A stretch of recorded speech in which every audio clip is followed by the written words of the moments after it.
The first weeks inside the camp were defined by silence. The female Japanese prisoners, captured far from home, avoided the eyes of their guards. To them, American soldiers were supposed to be unbreakable giants of discipline and power. The women walked in straight lines, carrying buckets, scrubbing laundry, moving through routines with lowered heads. They expected hardness, anger, even cruelty. What they did not expect was to see humanity slip through the cracks. The Americans, young men barely older than the women themselves, tried to keep their distance. Orders were barked, rifles held straight, and faces set into masks of authority. Yet beneath the surface, something else stirred. One nurse whispered in her diary, "Their eyes do not always look like enemies. Sometimes I see fatigue, like ours. But I tell myself it is a trick, a mask. They cannot be weak. They are Americans." The women clung to their pride by imagining their captors as stone, unyielding, invincible. But soon they would witness something that shattered that illusion forever. It began quietly, with subtle signs. A guard staring too long at a letter from home, folding it carefully, as if afraid to break it. Another gripping his mess tin, his jaw tight, as though swallowing more than just food. The prisoners noticed these things, though they never spoke of them aloud. Yet the first time they saw tears fall from the eyes of an American soldier, the silence of the camp broke in a way they never expected. A diary entry later recalled, "We were told Americans are machines, beasts without feeling. But that night I saw a man cry, and I did not know whether to feel fear or pity." The women whispered among themselves in the barracks. Some dismissed it as weakness, others as dangerous deception. Yet deep inside, each felt unsettled. For in that moment, the power balance between captor and captive blurred. The camp no longer seemed divided into the strong and the weak. Instead, both sides were revealed as human. And for the Japanese women, the shock of seeing American soldiers cry would become one of the most haunting memories of captivity. They had expected cruelty. Instead, they had witnessed vulnerability, and that, more than chains or fences, unsettled them most of all. It was the beginning of a truth they could not unsee. It happened on an ordinary evening, during mail call. Soldiers gathered in small groups outside the mess hall, letters from home clutched in their hands. The women, watching from across the yard, pretended not to notice. One guard, usually stern and unshakable, opened an envelope slowly. His eyes scanned the page once, twice, then stopped. His shoulders stiffened, his lips trembled, and before anyone could look away, his eyes filled with tears. The women froze. Their buckets and laundry baskets hung still in their hands. A soldier, an American soldier, was crying openly in front of his comrades. The nurse who saw it most clearly wrote in her diary, "At first, I thought it was anger. But no, it was sorrow." His face collapsed, and he pressed the letter to his chest as though it carried death itself. The other soldiers did not mock him. They placed hands on his shoulders, silent, steady. One took the letter gently, folding it back into its envelope. But the tears did not stop. His chest heaved, and his face turned away, ashamed. The women whispered later in the barracks, "Why would he cry? What news could make an enemy weep?" Some guessed it was death in the family. Others feared it was rage disguised as sorrow. But the truth, they realized, was simpler. The war had wounded not just their own hearts, but the hearts of their captors as well. The diary continued. "It was the first time I saw them as men, not soldiers. Their pain was not foreign. It was the same as ours. For a moment, I forgot the fences between us. For the women, it was more than shock. It was a fracture in everything they had been taught. Americans were supposed to be unfeeling giants. But here, before their eyes, was a man undone by grief. And though they never spoke to him, the image seared itself into their memory. An enemy guard, rifle on his back, shoulders shaking with tears. The women lay awake that night, staring at the ceiling, wondering if the war had stolen from him the same way it had stolen from them. For the first time, they realized that behind the rifles and fences, even the enemy bled in ways no bullet could show. And once they had seen the tears, they could never unsee them. The illusion of invincible soldiers was gone. That night, the women sat close in the dim barracks, the air heavy with silence. The single bulb above flickered, casting long shadows across their faces. None wanted to speak first, yet the image of the crying soldier lingered in every mind. Finally, one whispered, "I saw his tears." "Did you?" Heads nodded. No one denied it. Another replied softly, "I thought they were iron men. Machines. But they bleed inside just like us." Some scoffed, unwilling to surrender their pride. "It is weakness. Proof they are soft. A true soldier does not weep, but others fell silent, conflicted, remembering nights when they themselves had wept into their sleeves, hidden from their comrades." A nurse wrote in her diary, "We told ourselves we were stronger for not crying. Yet when I saw him weep, I felt no scorn, only recognition. His grief was my grief, though we stood on opposite sides of the wire," the women argued in hushed tones. Was it a trick meant to soften their hearts? Was it danger, showing that Americans too carried wounds? Or was it something else entirely?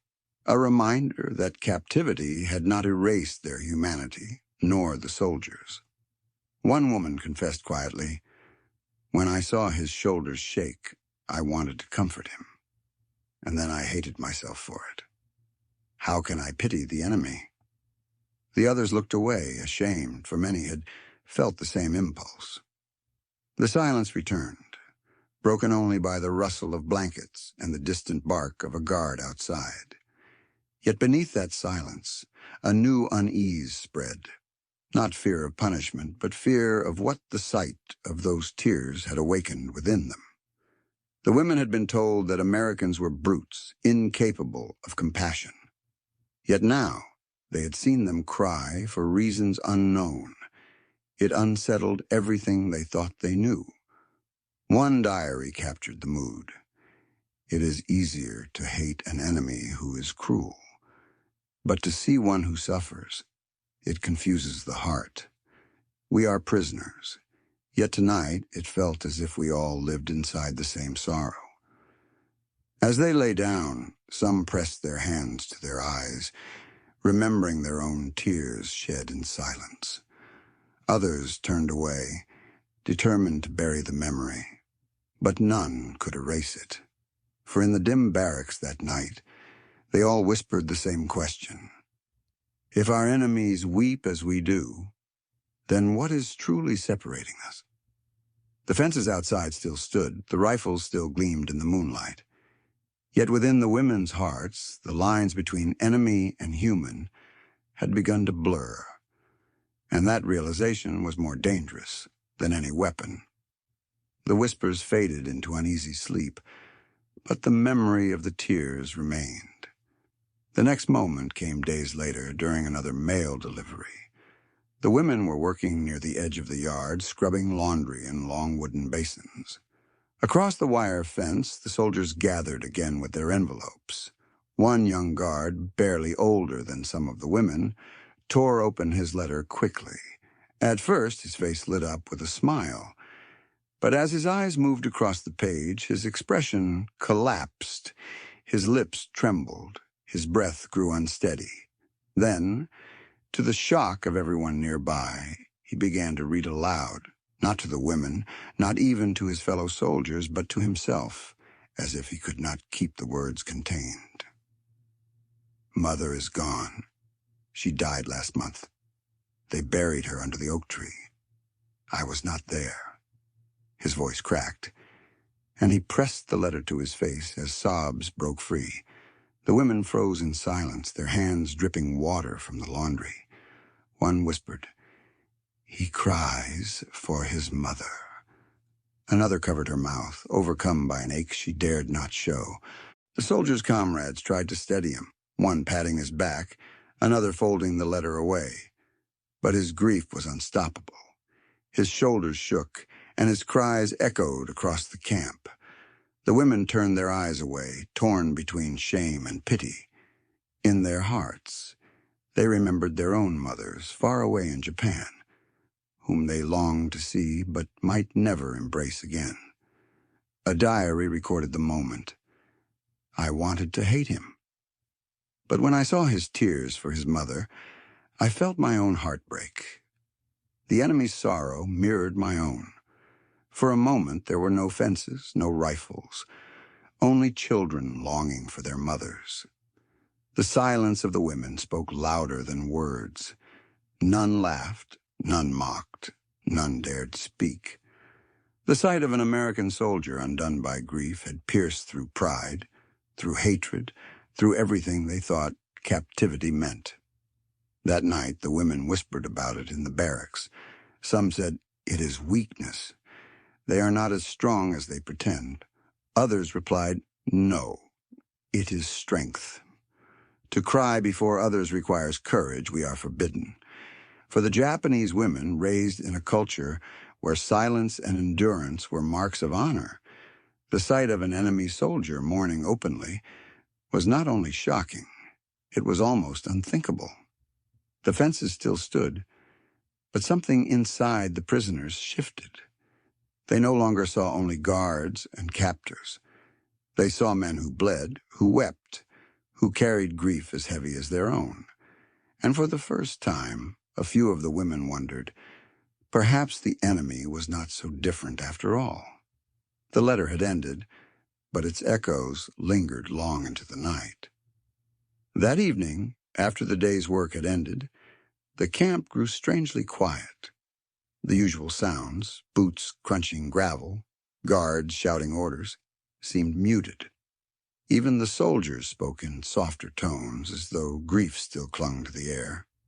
Inside the women's barracks, the atmosphere was different too. The usual whispers, arguments, and laments gave way to a heavy silence. Each woman lay on her bunk, staring at the ceiling, haunted by what they had seen.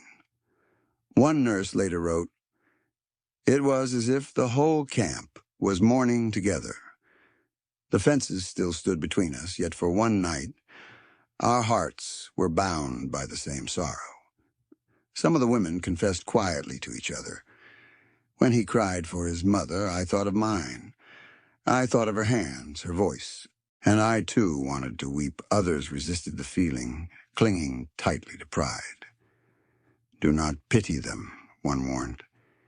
"If they see our hearts soften, we are lost." Yet even she turned her face to the wall, hiding tears she would not admit. Outside, the guards patrolled more slowly than usual. A few paused by the fences, glancing toward the barracks, their faces drawn and tired. One sat on a crate beneath a lantern, his head bowed, as if burdened by thoughts too heavy to speak. The women watched through the narrow cracks in the walls.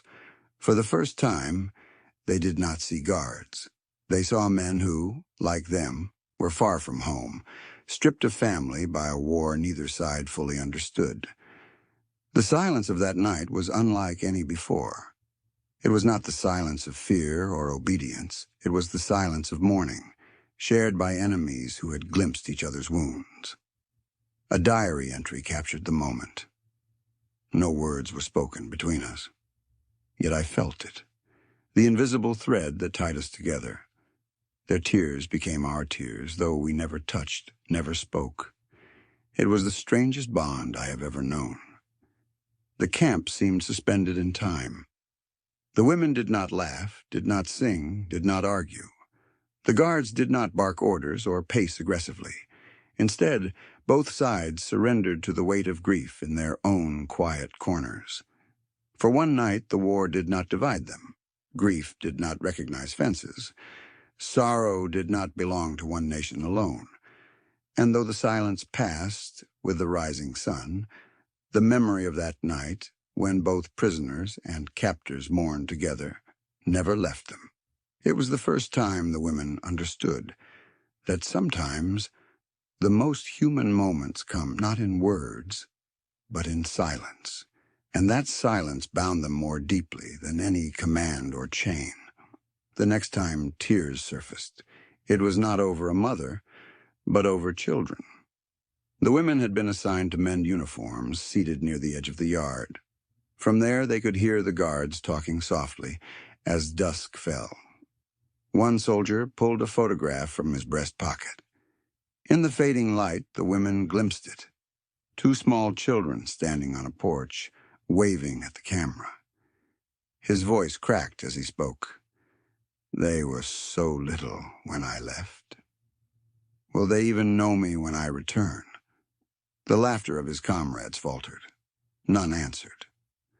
The soldier pressed the photo to his lips, his shoulders shaking. His eyes glistened, and before he could turn away, tears streamed down his face. The women stared, stunned. A guard, rifle slung, uniform pressed, reduced to tears by the memory of his children. One prisoner whispered, "He cries as if the war has already stolen them." The nurse who kept her diary recorded the moment. "I thought of my brother's children, who play barefoot in the dust of our village. If I never see them again, will they forget me too?" His tears became mine, though he will never know others looked away, uncomfortable with the intimacy of his grief. To see the enemy cry for his children was unbearable, as it tore down the walls of hatred they had built to survive. Later in the barracks, the women whispered, "He wept like a father, not like a soldier." And for a moment I forgot he carried a rifle. I only saw a man afraid of losing his family. Some dismissed it as weakness. Others, though, clutched their blankets tighter, remembering their own families across the ocean, the parents they might never see, the children they might never have. The diary revealed the truth none dared to say aloud. War robs us all. It robs mothers of sons, children of fathers, women of futures. His tears showed me that even the enemy carries wounds the battlefield cannot hide. The women realized then that sorrow for children was universal. It belonged to no flag, no uniform, and once again they were left shaken, not by cruelty, but by the shock of recognizing themselves in the very men they had been taught to hate. The fences still loomed, but through the soldiers' tears, the distance between them seemed to vanish. For in the echo of children's names, captor and captive were bound by the same fear, to be forgotten by those they loved most. And that fear left them more human than enemy. Until then, most of the soldiers had tried to hide their emotions. Tears came in shadows, in letters read quietly, in photographs held at night. But one evening, the mask shattered, right in front of the prisoners. The women were lined up for roll call, the guards pacing with their usual formality. One sergeant, known for his strictness, stood stiffly with a clipboard, but his hands trembled, his eyes darting as though struggling with something unseen. Then, without warning, his voice broke mid-order. He dropped the clipboard, pressed a hand to his face, and turned away, but not fast enough. The women saw the tears spill, raw and uncontrolled. The entire yard froze. Soldiers glanced at each other uneasily. Prisoners stiffened, unsure whether to look away or stare. The silence was broken only by his ragged breath as he struggled to contain himself.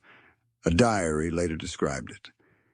"We were afraid at first, thinking some disaster had come. But then we realized it was not anger, not punishment. It was grief." His tears fell openly before us, and the mask of power crumbled. The sergeant barked an order to dismiss the prisoners. His voice cracked and uneven. Yet the women walked back to the barracks with wide eyes, whispering to one another. Even he cries. Inside, one woman admitted softly, I thought he was made of iron. I thought nothing could bend him. But today I saw the truth. Even the strongest among them carry wounds we cannot see. The strictest guard, the one they feared most, had revealed himself as a man of sorrow. And that revelation shook the prisoners more than any display of authority ever had. One nurse wrote in her diary, the enemy's strength was always his mask. Today the mask shattered, and behind it was a man no different from us, weak, wounded, and human. For the first time, the women felt a dangerous empathy. The tears of their captor blurred the line between guard and prisoner, enemy and victim. The fences, the rifles, the uniforms, they remained. But the illusion of invincibility was gone forever. The prisoners returned to their bunks shaken, whispering to themselves the truth they dared not say aloud in the open yard. If even he cries, then who among us is truly strong? That night, strength and weakness no longer looked the same, and the sight of a soldier breaking his mask lingered longer than any shouted command. For in his tears, they had seen the one thing no war could hide, humanity. After that day, the women noticed something subtle change in the camp. The guards who once barked orders harshly now seemed quieter. Their voices still carried authority, but behind them was a softness that had not been there before. One evening, as the women carried water, a guard reached out quickly to steady a prisoner who stumbled. His hand lingered for just a moment longer than necessary, an act of reflex, not command. The women exchanged glances, startled. A diary captured the moment. Once, we thought them incapable of gentleness. But now, after seeing their tears, even small gestures seemed different. A steadying hand, a softened word. They reminded us that enemies could act with care. At mealtime, one soldier quietly slipped an extra slice of bread onto the tray of a nurse who looked pale. No one spoke of it. No one dared thank him, but the gesture was seen. And in whispers that night, the women spoke of it as though it were a miracle. Even the strict sergeant, who had once broken down in tears, seemed altered. His inspections grew shorter, his words less sharp. He still enforced the rules, but his eyes no longer carried the same coldness. Some women resisted these observations, warning, do not be fooled. They are still our captors. A kind hand does not erase the chains, but others could not help noticing the quiet compassion that seeped into daily life. The nurse's diary revealed her inner conflict. When they soften, my heart softens too. I do not want this. I want to hate them. Hatred is easier, but their tears and their kindness confused me, leaving me restless. At night, the barracks filled with hushed debates. Was this kindness real, or another form of control? Were these gestures proof of shared humanity, or dangerous illusions meant to weaken their pride? Yet no matter the answer, the women could not ignore the change. Once they had seen only guards and rifles. Now they saw men who stumbled, men who grieved, men who, despite the fences, showed glimpses of compassion. And every small act, every softened word, unsettled them more than cruelty ever had. For it is easier to endure hatred than to face kindness from those you are taught to despise. The quiet compassion of their captors became an unspoken presence in the camp, haunting the women in ways they could neither accept nor reject. And though they remained prisoners, bound by fences and silence, they began to sense a truth that gnawed at their pride. The enemy's humanity could not be denied. By now, the fences seemed unchanged, yet something invisible had shifted. The women no longer looked at the guards as faceless figures of authority. They watched them with cautious eyes, noticing small traces of humanity in every gesture. The soldiers, too, seemed to avoid staring too long, as though they feared what might happen if a moment of recognition passed between them. And yet, glances lingered. An unspoken understanding hung in the air. A nurse's diary revealed her thoughts. When I see them walk with their heads lowered, I think of my brothers. When I hear their laughter fade into silence, I think of my village. They remind me of what I lost and of what they too have lost. Sometimes, in the evenings, the women caught sight of soldiers sitting alone near the fence, staring into the distance. Their faces were heavy with longing. The women dared not speak to them, but in their hearts they knew those gazes mirrored their own. One prisoner whispered in the barracks, "We are all captives. They wear no chains, but they too are bound by this war." The others nodded in silence, unwilling to admit it aloud, but unable to deny it.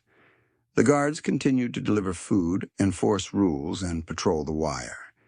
Yet in their eyes, there was something the women recognized, sorrow too deep for orders to erase.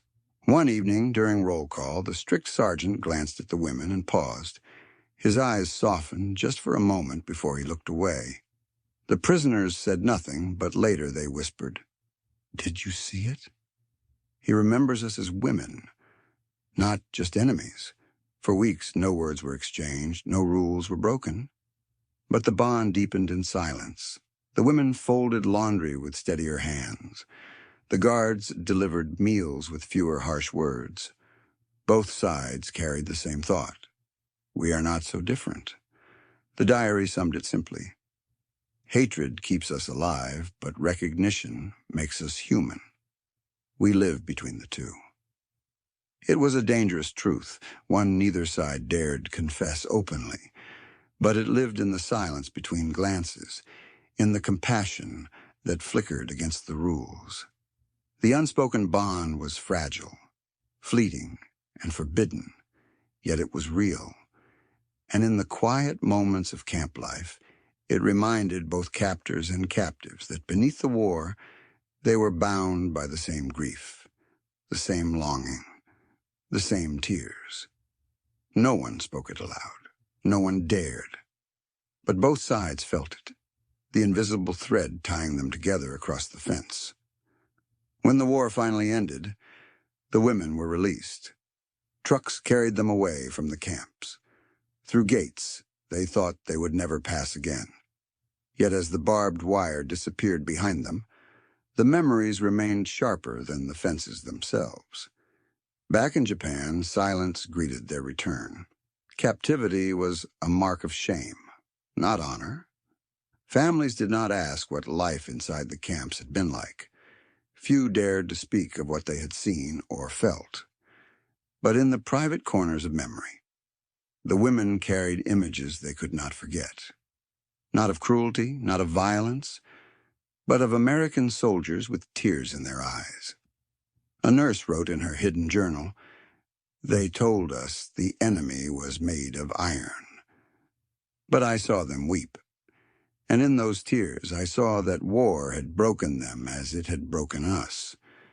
Some of the women felt shame at how their hearts had softened. Others guarded those memories as proof that even in captivity, humanity had not been extinguished.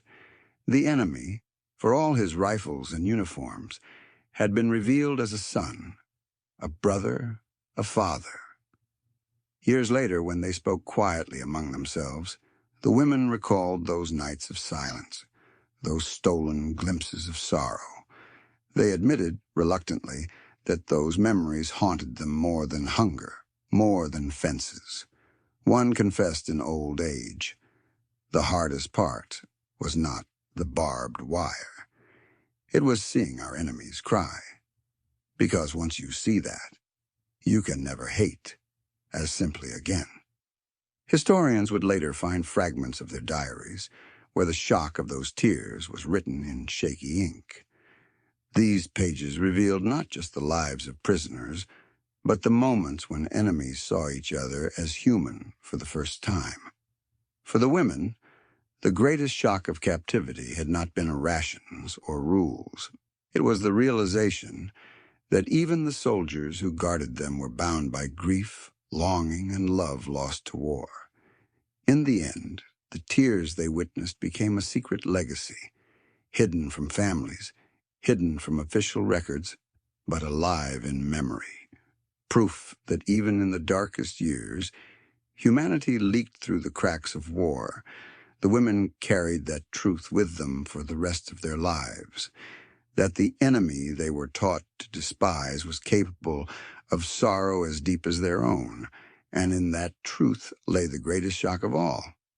Not that American soldiers cried, but that their tears changed forever, how the women understood war, captivity, and themselves. Decades later, in the quiet of old age, some admitted it aloud. I saw them cry, and in that moment, I saw not enemies, but men. The memory of those tears never faded.